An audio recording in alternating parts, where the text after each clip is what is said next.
Let's say you go to Starbucks for your morning coffee. You pull out your money to pay, and the barista says, sorry, that money isn't good anymore.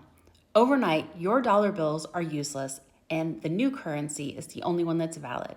Today, I'm discussing changes in the revolutionary France, including money, religion, currency, and titles.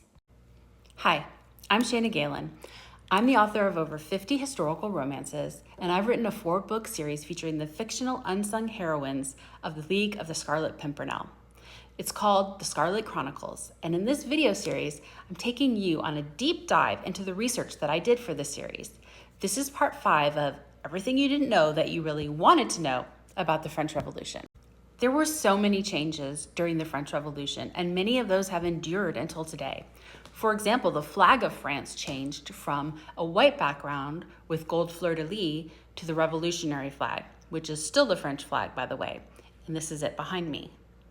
As we discussed in my last video on symbols of the French Revolution, white was the color of the monarchy, and the red and the blue were the revolutionary colors. Before the Revolution, you would have paid for your café mocha in francs, livres, and sous. After the Revolution, you had to buy your café mocha in assignats. French currency had the image of the king on it, and the revolutionaries wanted to do away with that, so they printed their own money.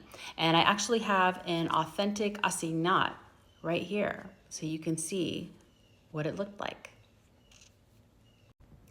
But the revolutionaries didn't stop with overhauling the country's currency. They also tackled other state institutions like religion. The revolutionaries were no fans of institutionalized religion. The Catholic Church always had a lot of power in France and a lot of money, and the revolutionaries wanted that power and that money for the people. They initially devised a new religion for the country called the Cult of Reason, which didn't worship gods, but reason. Maximilien Robespierre, and we're going to talk more about him in another video, didn't agree with not having a god and invented the cult of the supreme being. During the Revolution, the Catholic religion was basically outlawed, although Jesus was considered the first sans-culotte.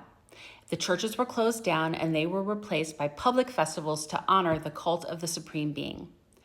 In addition to the obvious theological issues associated with this change, there were social implications as well. The church operated many hospitals and benevolent institutions that were suddenly without funding during the Revolution. That left the poorer French citizenry equal to everyone else, but without any access to health care. The outlawing of Catholicism meant that the French calendar also had to be revised. The new calendar, which was used from 1793 to 1805, got rid of references to monarchy and religion. It was made up of 12 months divided into 3 10-day weeks.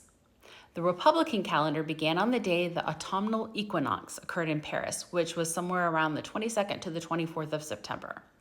Each day celebrated something that was important to France. For example, September 22 was the day of the grape. July 28 was the day of the watering can. August 3rd was the day of the marshmallow. And I didn't even know they had marshmallows back then. That's what research tells you. November 9th was the day of the pomegranate, and let's not forget Christmas, or as it was known in revolutionary France, the day of the dog. Sure, it's not hard to understand why that calendar didn't catch on.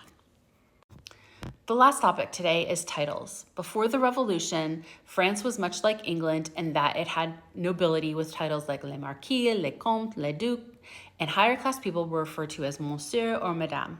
But after the Revolution, everyone was supposed to be equal, and they were referred to as citizens. But in France, the word is pronounced citoyen. So in Traitor in Our Arms and the other books in my series, you're going to see this word right before people's names a lot. And now you'll have the inside scoop. Join me for part 6 of everything you didn't know that you really wanted to know about the French Revolution. And this is the topic we've all been waiting for, the guillotine.